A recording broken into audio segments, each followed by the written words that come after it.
നേർവേദി പ്രഭാഷണ പരമ്പരയിലേക്ക് ഏവർക്കും സ്വാഗതം. സുവിശേഷകൻ കുഞ്ഞുമോൻ തോട്ടപ്പള്ളി ഇപ്പോൾ നിങ്ങളുമായി ദൈവവചനം പങ്കുവെക്കുന്നു. ശ്രദ്ധിച്ചാലും.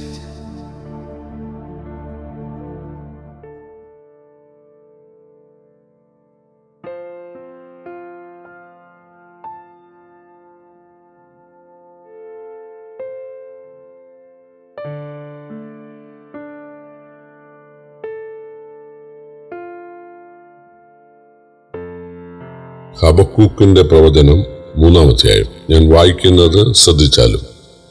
വിഭ്രമ രാഗത്തിൽ ഹബക്കൂക്ക് പ്രവാചകന്റെ ഒരു പ്രാർത്ഥനാ ഗീതം. യഹോവേ, ഞാൻ നിന്റെ കേൾവി കേട്ട് ഭയപ്പെട്ടു പോയി. യഹോവേ, ആണ്ടുകൾ കഴിയും മുമ്പേ നിന്റെ പ്രവർത്തികളെ ജീവിപ്പിക്കണമേ. ആണ്ടുകൾ കഴിയും മുമ്പേ അതിനെ വെളിപ്പെടുത്തണമേ. ക്രോധത്തിൽ കരുണ ഓർക്കണമേ. ദൈവം തേമാനിൽ നിന്നും പരിശുദ്ധൻ പാറാൻ പർവ്വതത്തിൽ നിന്നും വരുന്നു. അവന്റെ പ്രഭ ആകാശത്തെ മൂടുന്നു. അവന്റെ സ്തുതിയാൽ ഭൂമി നിറഞ്ഞിരിക്കുന്നു. സൂര്യപ്രകാശം പോലെ ഒരു ശോഭ ഉളവായി വരുന്നു. കിരണങ്ങൾ അവന്റെ പാർശ്വത്തു നിന്ന് പുറപ്പെടുന്നു. അവിടെ അവന്റെ വല്ലഭത്വം മറഞ്ഞിരിക്കുന്നു. മഹാമാരി അവന്റെ മുമ്പിൽ നടക്കുന്നു. ജരാഗ്നി അവന്റെ പിന്നാലെ ചെല്ലുന്നു. അവൻ നിന്ന് ഭൂമിയെ കുലുക്കുന്നു. അവൻ നോക്കി ജാതികളെ ചിതറിക്കുന്നു. ശാശ്വത പർവ്വതങ്ങൾ പിളർന്നു പോകുന്നു. പുരാതന ഗിരികൾ വണങ്ങി വീഴുന്നു. അവൻ പുരാതന പാതകളിൽ നടക്കുന്നു. ഞാൻ കുശാന്റെ കൂടാരങ്ങളെ അനർത്ഥത്തിൽ കാണുന്നു. മിദ്യാൻ ദേശത്തിലെ തിരശീലകൾ വിറയ്ക്കുന്നു. യഹോവ നദികളോട് നീരസപ്പെട്ടിരിക്കുന്നുവോ?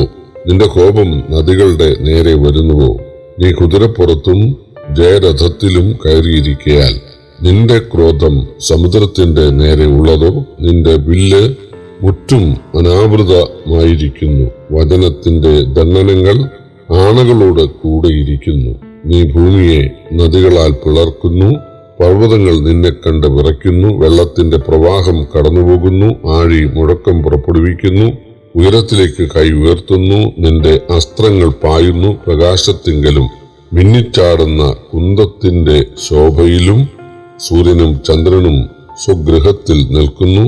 ക്രോധത്തോടെ നീ ഭൂമിയിൽ ചവിട്ടുന്നു. കോപത്തോടെ ജാതികളെ മെതിക്കുന്നു.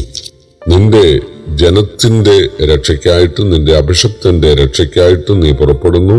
നീ ദുഷ്ടന്റെ വീട്ടിൽ നിന്ന് മോന്തായം തകർത്ത് അടിസ്ഥാനത്തെ കഴുത്തോളം അനാവൃതമാക്കുന്നു. നീ അവന്റെ കുന്തങ്ങൾ കൊണ്ട് അവന്റെ യോദ്ധാക്കളുടെ തല കുത്തിത്തുളയ്ക്കുന്നു. എന്നെ ചെതറിക്കേണ്ടതിന് അവർ ചുഴലിക്കാറ്റ് പോലെ വരുന്നു. എളിയവനെ മറവിൽ വെച്ച് വിഴുങ്ങുവാൻ പോകുന്നത് പോലെ അവർ ഉല്ലസിക്കുന്നു. നിന്റെ കുതിരകളോടുകൂടെ നീ സമുദ്രത്തിൽ പെരുവെള്ളക്കൂട്ടത്തിൽ തന്നെ നടകൊള്ളുന്നു. ഞാൻ കേട്ട് എന്റെ ഉദരം കുലുങ്ങിപ്പോയി. മുഴക്കം ഹേതുവായി എന്റെ അധരം വിറച്ചു. അവൻ ജനത്തെ ആക്രമിപ്പാൻ പുറപ്പെടുമ്പോൾ കഷ്ടദിവസത്തിൽ ഞാൻ വിശ്രമിച്ചിരിക്കേണ്ടതുകൊണ്ട് എന്റെ അസ്ഥികൾ കുരുക്കം തട്ടി. ഞാൻ നിന്ന നിലയിൽ വിറച്ചുപോയി. അത്തിവൃക്ഷം തളിർക്കയില്ല. മുന്തിരിവള്ളിയിൽ അനുഭവം ഉണ്ടാകുകയില്ല. ഒലിവുമരത്തിന്റെ പ്രയത്നം നിഷ്ഫലമായി പോകും. നിലങ്ങൾ ആഹാരം വിളയിക്കുകയില്ല. ആട്ടിൻകൂട്ടം തൊഴുത്തിൽ നിന്ന് നശിച്ചുപോകും. ഗോശാലകളിൽ കന്നുകാലി ഉണ്ടാകുകയില്ല. എങ്കിലും ഞാൻ യഹോവയിൽ ആനന്ദിക്കും. എന്റെ രക്ഷയുടെ ദൈവത്തിൽ ഘോഷിച്ചുല്ലസിക്കും. യഹോവയായ കർത്താവിന്റെ ബലമാകുന്നു. അവൻ എന്റെ കാൽ പേടമാൻ കാൽ പോലെ ആക്കുന്നു. ഉന്നതങ്ങളിൽ മേൽ എന്നെ നടക്കുമാറാക്കുന്നു. ഈ അധ്യായത്തിലെ ഏറ്റവും പ്രധാന വാക്യങ്ങളാണ് അവസാന വാക്യങ്ങൾ. അത്തിവൃക്ഷം തളിർക്കയില്ല. മുന്തിരിവള്ളിയിൽ അനുഭവം ഉണ്ടാകുകയില്ല. ഒലിവുമരത്തിന്റെ പ്രയത്നം നിഷ്ഫലമായി പോകും.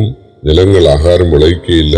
ആട്ടിൻകൂട്ടം തൊഴുത്തിൽ നിന്ന് നശിച്ചുപോകും. ഗോശാലകളിൽ കന്നുകാലികൾ ഉണ്ടാകുകയില്ല. എങ്കിലും ഞാൻ യഹോവയിൽ ആനന്ദിക്കും. എന്റെ രക്ഷയുടെ ദൈവത്തിൽ ഘോഷിച്ച് ഉല്ലസിക്കും. ഹബക്കൂക്ക് പ്രവചനം 3-ാം അധ്യായം വിഭ്രമ രാഗത്തിലുള്ള ഒരു പ്രാർത്ഥനാ ഗീതമാണ്. ദാവീദിന്റെ 7-ാം സങ്കീർത്തനവും വിഭ്രമ രാഗത്തിലുള്ളതാണ്. ഇസ്രയേലിനെ ആക്രമിച്ച് കീഴ്പ്പെടുത്തി പലരെയും കൊല്ലുകയും ചിലരെ പ്രവാസത്തിലേക്ക് കൊണ്ടുപോവുകയും ചെയ്യുന്ന ബാബേൽക്കാരുടെ കാഠിന്യ നിമിത്തം ദൈവം അവരെ ന്യായം വിധിക്കാനുള്ള കാലം ആസന്നമായിരിക്കുന്നു എന്നാണ് ഹബക്കൂക്ക് 1-2 അധ്യായങ്ങളിൽ ഗദ്യരൂപത്തിൽ എഴുതിയത്. എന്നാൽ 3-ാം അധ്യായത്തിൽ അത് ആസന്നമാകാനുള്ള പ്രവാചകന്റെ പ്രാർത്ഥനയാണ്. ആണ്ടുകൾ കഴിയും മുമ്പേ നിന്റെ പ്രവൃത്തിയെ ജീവിപ്പിക്കണമേ എന്ന 2-ാം വാക്യം ദൈവക്രോധം അവസാനിപ്പിച്ച് ഇസ്രായേലിനോട് കരുണ കാണിക്കണം എന്നാണ്. 12-ാം വാക്യം പറയുന്നത് ദൈവം തന്നെ ഭയപ്പെടാത്ത ജാതികളെ ശിക്ഷിക്കാൻ അവരുടെ ഭൂപ്രദേശങ്ങളെ ചവിട്ടുന്നുവെന്നാണ്. അത് ഇസ്രായേലിന്റെ രക്ഷയ്ക്കാണെന്നാണ് 13-ാം വാക്യം. 3-ാം വാക്യം ദൈവം തേമാനിലും പാറാനിലും വരുന്നത് ഏദോമ്യരെ ശിക്ഷിക്കാനാണ്. 7-ാം വാക്യം പറയുന്നത് ദൈവം മിദ്യാനെ ശിക്ഷിക്കുന്ന കാര്യമാണ്. ദൈവം മഹാമാരിയാലും ഭൂകമ്പത്താലും ശിക്ഷിക്കും എന്ന് 5-ഉം 6-ഉം വാക്യങ്ങളിൽ കാണാം. യഹോവ നദികളോട് നിരസപ്പെടുന്നത് നദികളുടെ നാടായ മിസ്രയീമിന്റെ മേലുള്ള ന്യായവിധിയാകാം.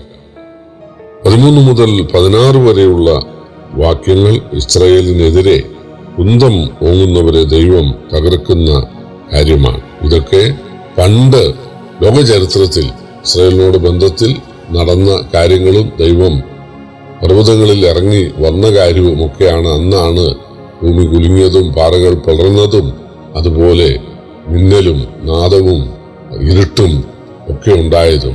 അതെല്ലാം ദൈവത്തിന്റെ പ്രത്യക്ഷതയെ ഓർത്ത് കവിഭാവനയിൽ ഹബക്കൂക്ക് എഴുതുകയാണ്. 17 മുതൽ 19 വരെയുള്ള അവസാന വാക്യങ്ങൾ പ്രവാചകന്റെ ധൈര്യവും തീരുമാനവുമാണ്. അത് ദൈവജനത്തിന് ആശ്വാസത്തിനും ധൈര്യത്തിനുമായിട്ട് എഴുതിയിരിക്കുകയാണ്.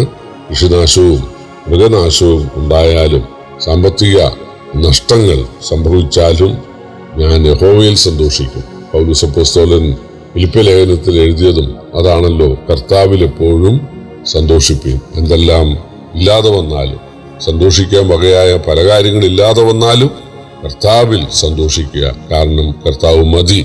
കർത്താവ് പൗലോസിനോട് പറഞ്ഞ എന്റെ കൃപ നിനക്ക് മതി, എന്റെ ശക്തി ബലഹീനതയെ തികഞ്ഞു വരും. ആ കർത്താവിൽ സന്തോഷിപ്പാൻ നമുക്ക് ദൈവം കൃപ തന്നിരിക്കുന്നു. അധികം കൃപ തരട്ടെ. കർത്താവിന്റെ വലിയൊരു നാമം വാഴ്ത്തപ്പെടുമാറാകട്ടെ.